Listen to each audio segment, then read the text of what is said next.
Good day everyone! We are Group 7 and today we will be discussing the topic leading together with Althea Inocencio, Lori Mariutan, and Jen Lester Sabalas. So what is leading? Leading is that management function which involves influencing others to engage in the work behaviors necessary to reach organizational goals. The definition indicates that a person or group of persons tasked with managing a group must assume the role performed by leaders.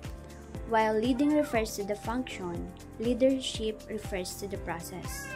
Ang leading ay tungkulin ng manager na maimpluwensyahan at gabayan ang mga tao para magawa ang trabaho at maabot ang goals ng grupo or kumpanya.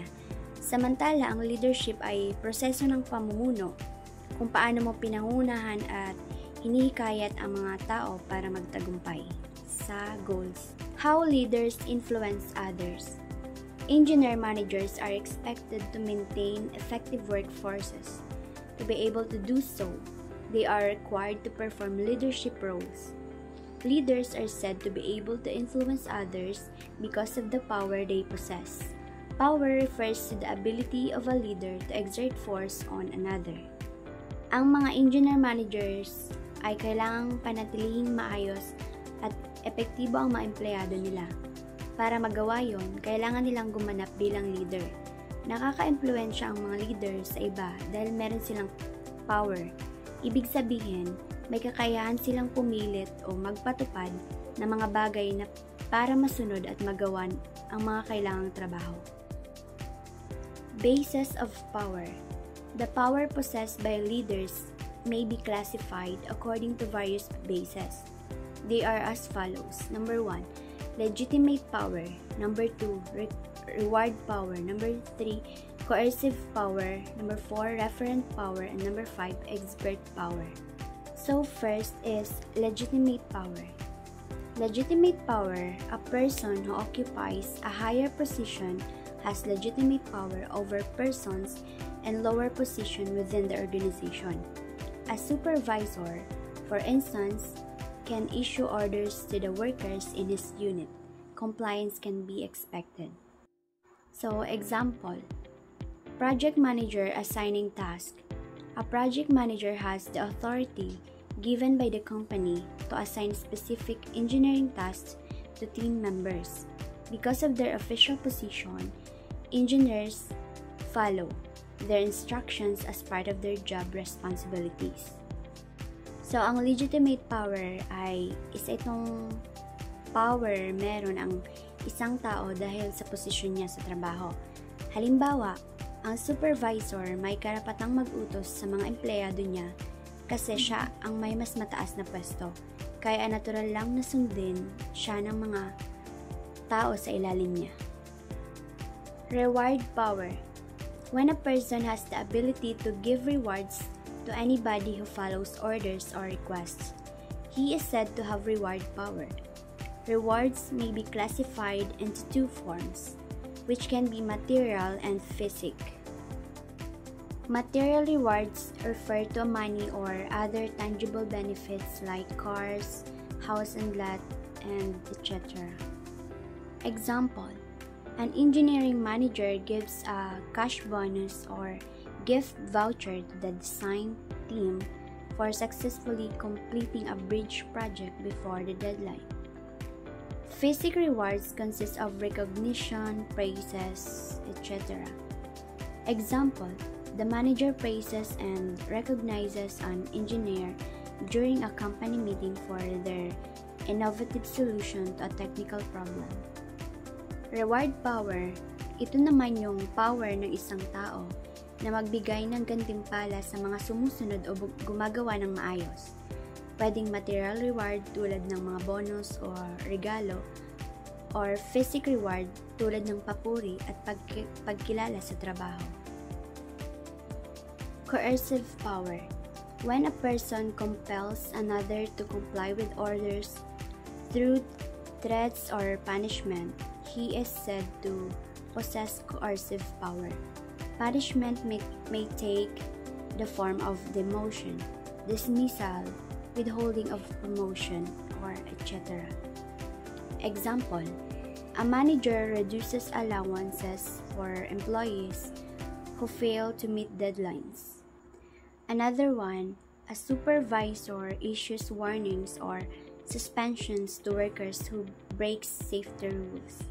Yung coercive power naman, ito yung power ng isang tao na pumilit o magpasunod sa iba gamit ang banta o parusa. Halimbawa, kapag hindi sumunod, pwedeng ma-demote, matanggal sa trabaho, o hindi ma-promote, kaya napipilitan ang iba na sumunod. Referent power, when a person can get compliance from another because the latter would want to be identified with the former. That person is said to have referent power.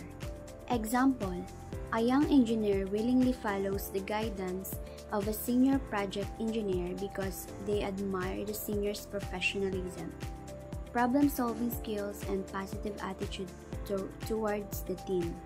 Ang referent power, ito yung power ng isang tao na makapagpasunod dahil hinahangaan o gusto siyang tularan ng iba. Halimbawa, sumusunod ka sa leader mo kasi gusto mong maging katulad niya o dahil respetado mo siya.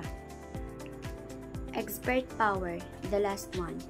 Experts provide specialized information regarding their specific lines of expertise.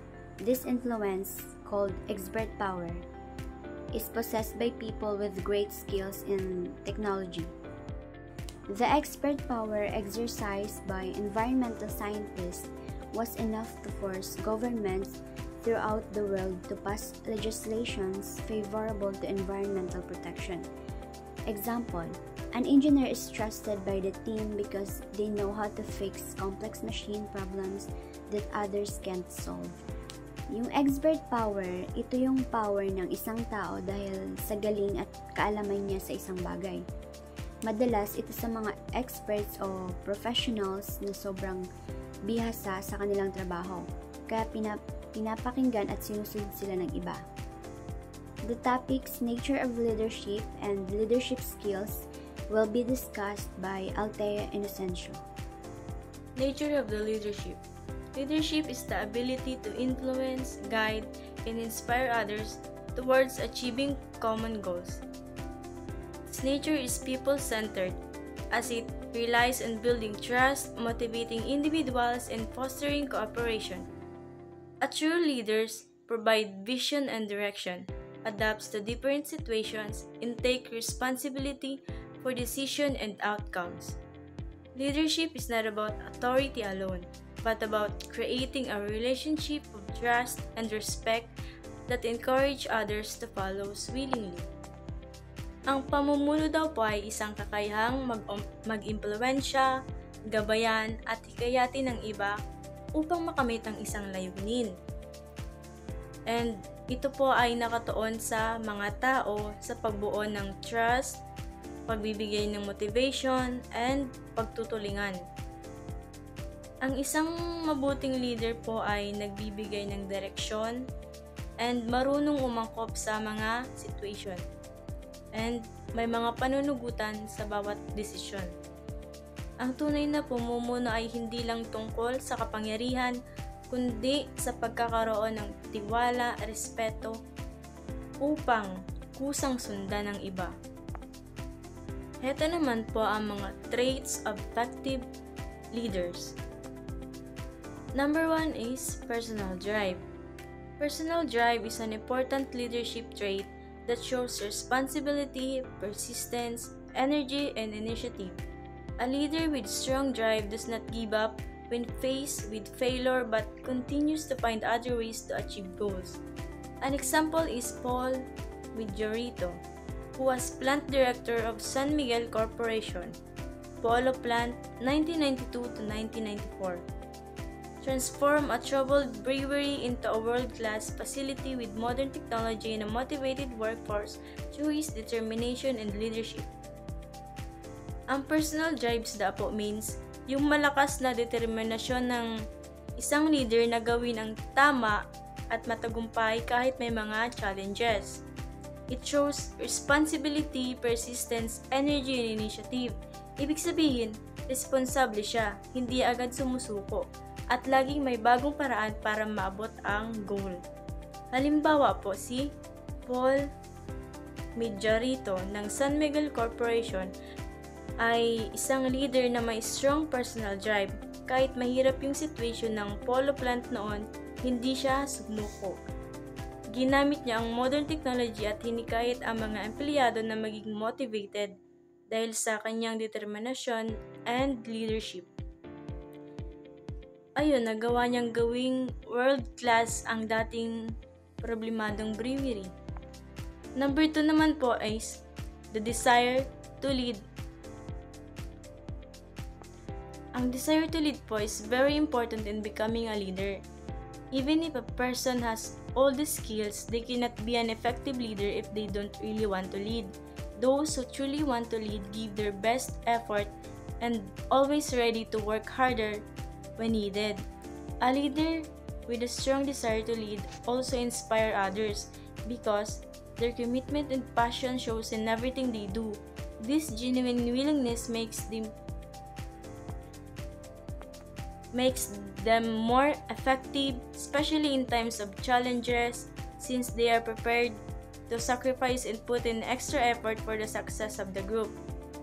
Ang desire to lead po ay napakahalaga sa pagiging isang tunay na leader. Kahit gaano pa kagaling o karunong ang isang tao, kung wala siyang kagustuhan mamuno, hindi siya magiging epektibong leader. Yung mga taong tunay or may mga taong may tunay na kagustuhang mamuno ay ibinibigay yung kanilang best effort and handang magtrabaho ng mas mahirap kapag kinakailangan. Ang isang leader na may strong desire na mamuno ay nakaka-inspire din sa iba dahil nakikita sa kanya yung passion and commitment sa bawat ginagawa niya. Number 3 naman po is personal integrity. Ang personal integrity is a very important trait of a leader naman. A leader with integrity is honest, upright, and trustworthy, making it easier to gain respect and cooperation from others. Without it, a leader will have a hard time convincing people to do their task and may end up relying only on authority or task and may end up relying only on authority or threats, which can cause stress and problems in the long run. According to V.K. Saraf, integrity means honesty, honor, incorruptibility, righteousness, uprightness, and similar virtues. This shows that integrity is always the better and more sustainable option for effective leadership. Ang personal integrity daw po is a very important trait na kailangan pong taglayin ng isang leader. Kapag yung leader daw po may integrity, honest, upright, and trustworthy, yun po yung mga leader na madaling respetuhin at pagkatiwalaan ng mga tao sa paligid niya. Pero po kung wala yung mga yon ng integrity, mahihirapan siyang mag-convince ng iba na gawin yung kanilang mga task or trabaho. Minsan, mapipilitan siyang gumamit ng authority or threats na pwedeng magdulot ng stress and problems sa long run. Ayon naman po kay V.K. Saraf, ang integrity daw po ay nangangahulugang honesty, honor, incorruptibility, righteousness, and uprightness. Mga katangian na nagpapakita ng tunay na kabutihan ng isang leader. Kaya masasabi natin na leadership with integrity is always the better and more sustainable option para maging effective at respected na leader. Number 4 naman po is self-confidence. Self-confidence is also necessary for leadership because it helps leaders plan, organize, and implement action effectively.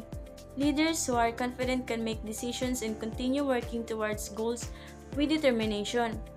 A study by McKinsey and Company found that leaders of mid-size, high-growth companies show strong self-confidence, which made them more effective in guiding their organization to success. Ang self-confidence daw po ay very important trait naman sa isang leader kasi nakakatulong po siya sa pagplano, pag-organize, at pag-implement ng action ng maayos. Kapag may tiwala po kayo sa isang leader, kaya niyang magdesisyon ng matatag at ituloy ang mga goals kahit may challenges.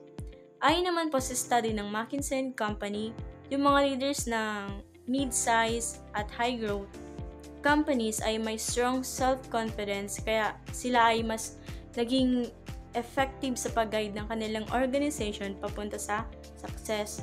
Ibig sabihin po, kapag confident ang leader, mas malinaw yung direction niya at mas na-inspire siya ng team na magtiwala rin sa sarili nila para maabot ang mga layunin ng grupo. Na-inspire niya yung mga team niya. Number 5 naman po is analytical ability. Analytical ability is an important trait of a leader because it helps in solving problems. Leaders often face challenges that make it hard to finish tasks. For example po, if a worker keeps failing to meet expectations, a leader with good analytical skills can find the real cause of the problem and help the worker improve. This ability to analyze situations allows leaders to handle many difficult parts of leadership effectively. Ang analytical ability daw po ay isang mahalagang katangian din ng isang leader dahil nakakatulong din po ito sa pag-solve ng mga problems. Madalas po yung mga leader ay humarap sa iba't ibang challenges na nagpapahirap tapusin ng mga gawain. Yung mga problems po sa Halimbawa po, kung may worker na palaging hindi umaabot sa expectations, yung leader po na may good analytical skills ay marunong hanapin yung tunay na dahilan ng problema at tulungan yung mga worker na mag-improve. Sa pamamagitan po ng pagiging analytical, nagiging masanda po yung leader sa pagharap sa mga mahihirap na sitwasyon at mas epektibo siyang makakapagdesisyon para sa ikabubuti ng grupo o organization. Number 6 naman po is knowledge of the company. Knowledge of the company, industry, or technology. It is very important for a leader. A well-informed leader can guide the team better and make smarter decisions. For example, if a company is the industry leader because it offers good quality products at affordable prices, managers who know about competitors catching up will be able to act quickly and protect the company's position in the market. Knowledge of the company, industry, or technology daw po ay napakahalaga rin po para sa isang leader. Kapag well-informed po yung leader, mas kaya niyang i-guide yung kanyang team at gumawa ng mga matatalinong desisyon, smart decision. Halimbawa po, kung ang isang company ay industry leader dahil sa good quality products at affordable prices, ang mga manager na may alam sa galaw ng competitors ay makakagawa po agad ng mabilis na aksyon para maprotektahan ang posisyon ng kumpanya sa market.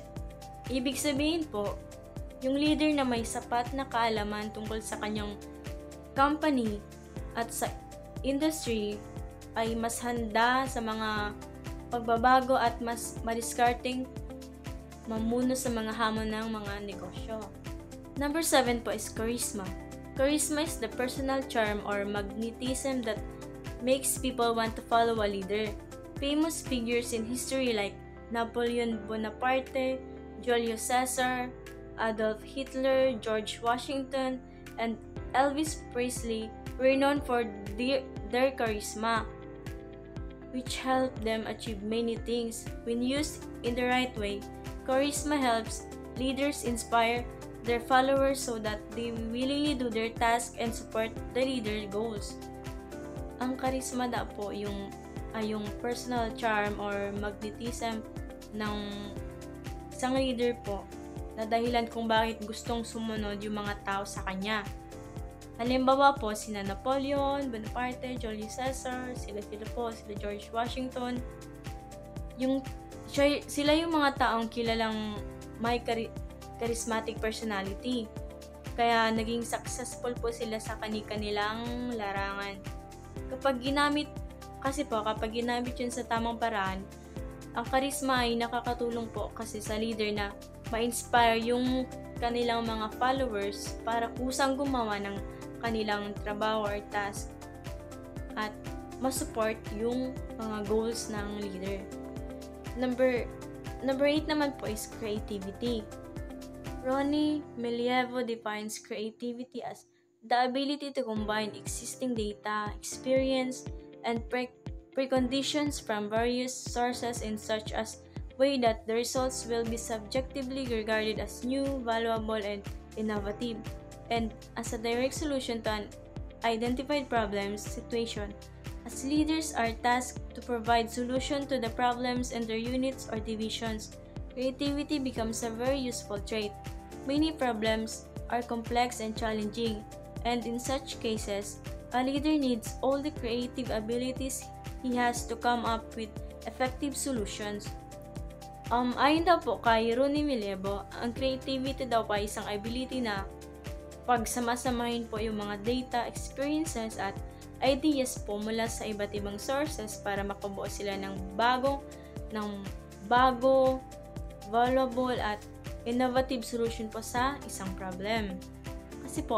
Kasi po bilang leader, kailangan maging creative po kasi madalas silang humarap sa complex and challenging problems. And kapag creative leader po kasi, kapag yung leader po ay creative, kaya niya rin po kasing mag-isip ng bagong paraan para ma-solve yung mga problems.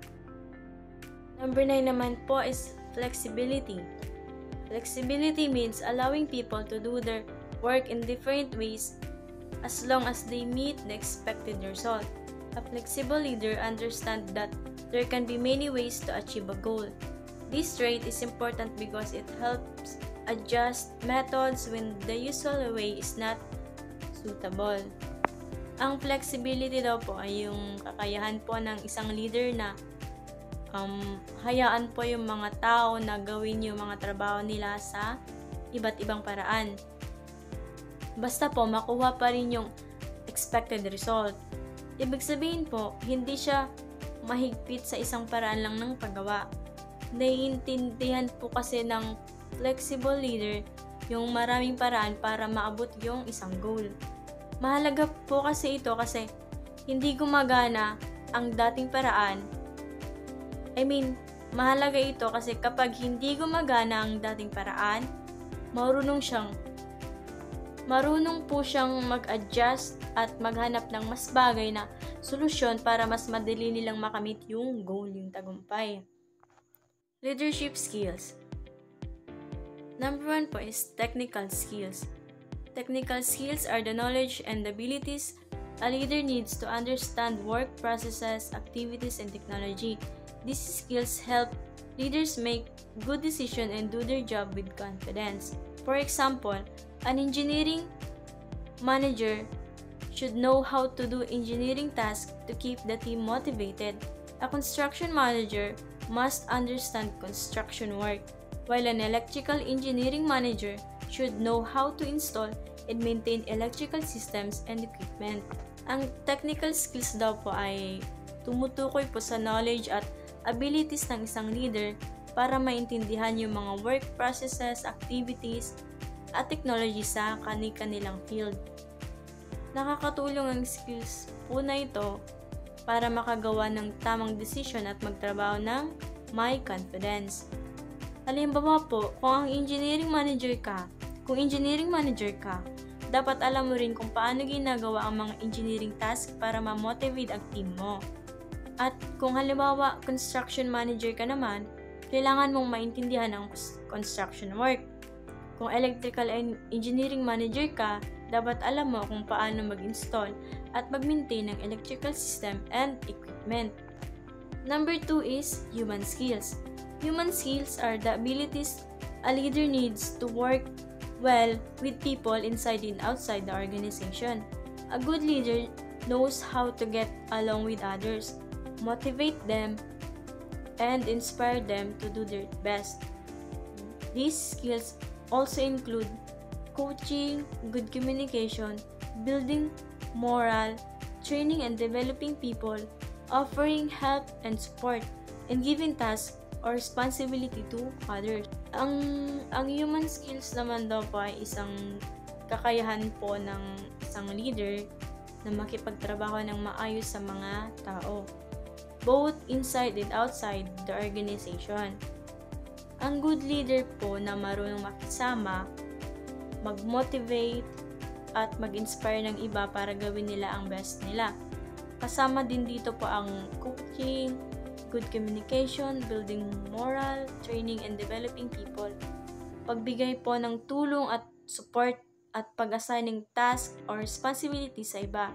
Sa madaling sabi po, ito yung mga may taong skills na nagpapalakas ng teamwork at tiwala sa grupo. Number 3 po is conceptual skills.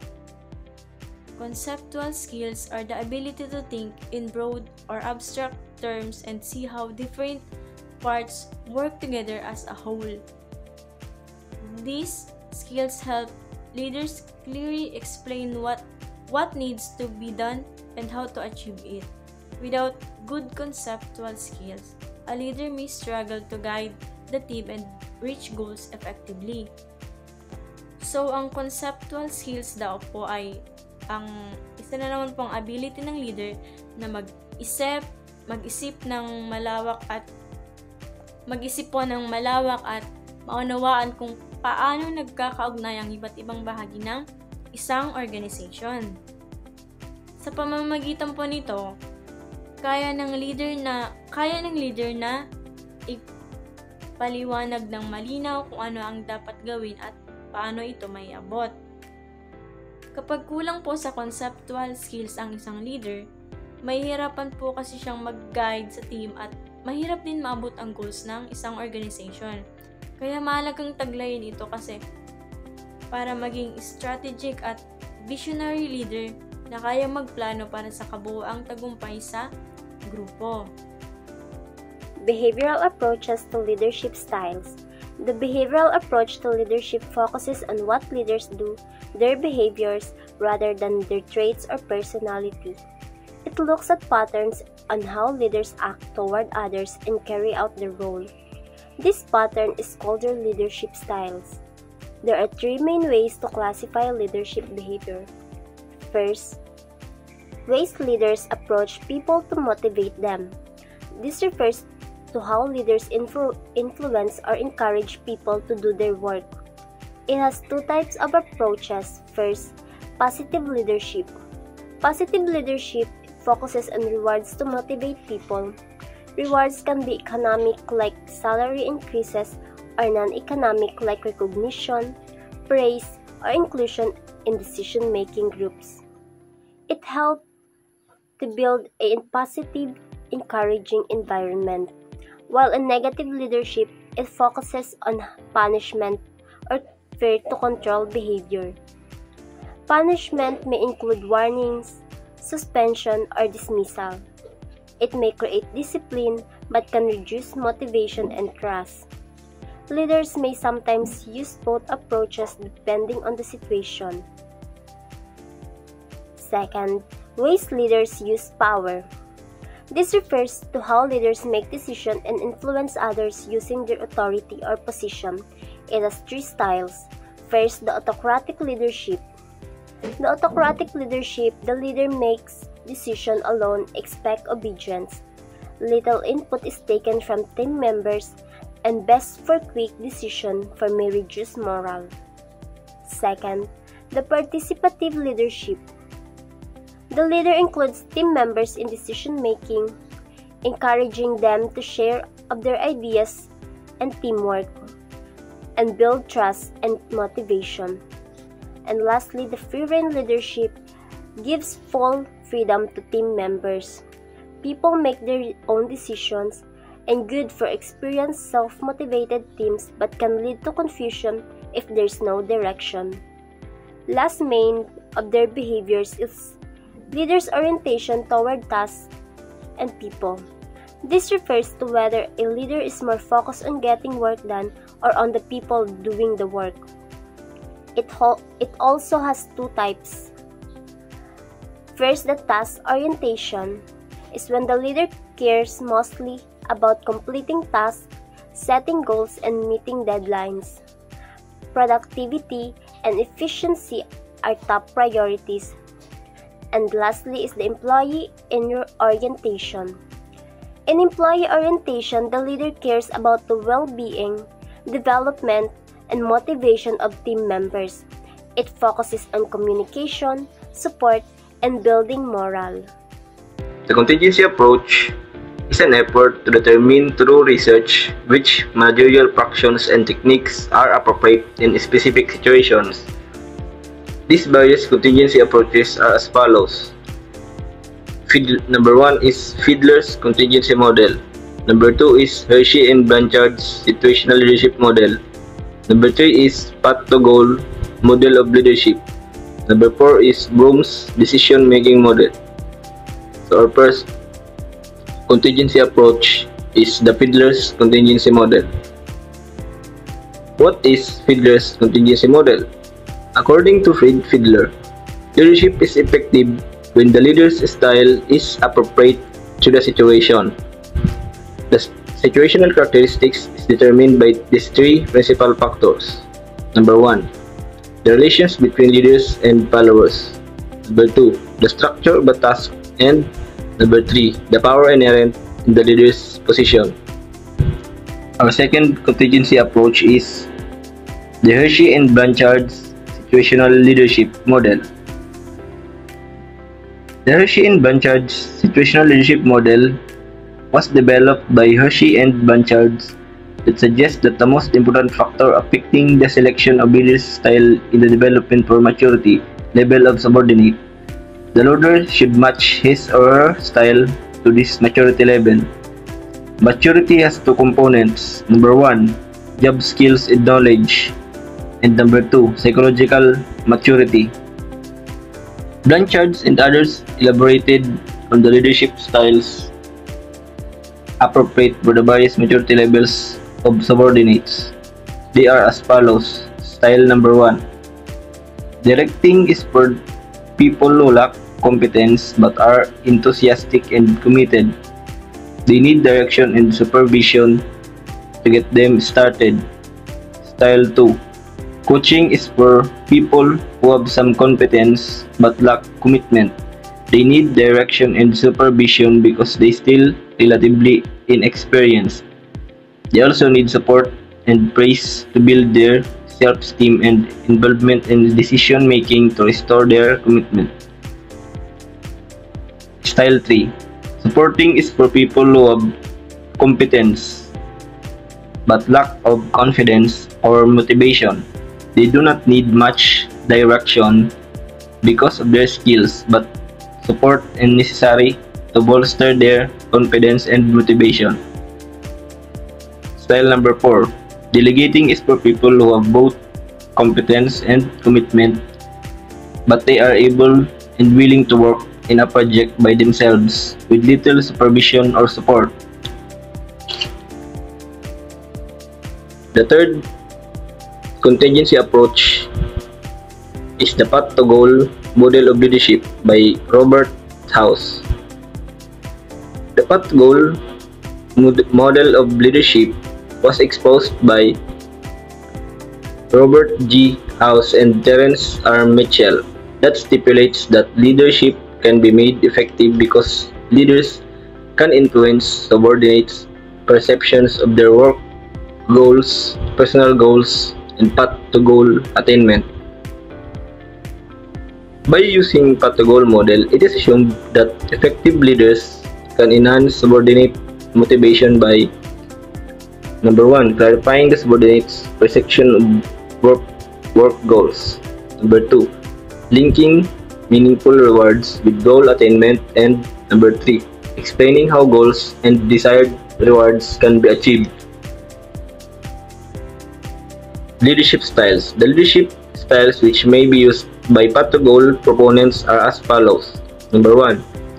Directive leadership, where the leader focuses on clear task assignments, standards of successful performance in work schedules. Number 2. Supportive leadership, where subordinates are treated as equals in a friendly manner while striving to improve their well-being. Number 3. The participate leadership, where the leader consults with subordinates to seek their suggestions and then seriously considers those suggestions when making decisions.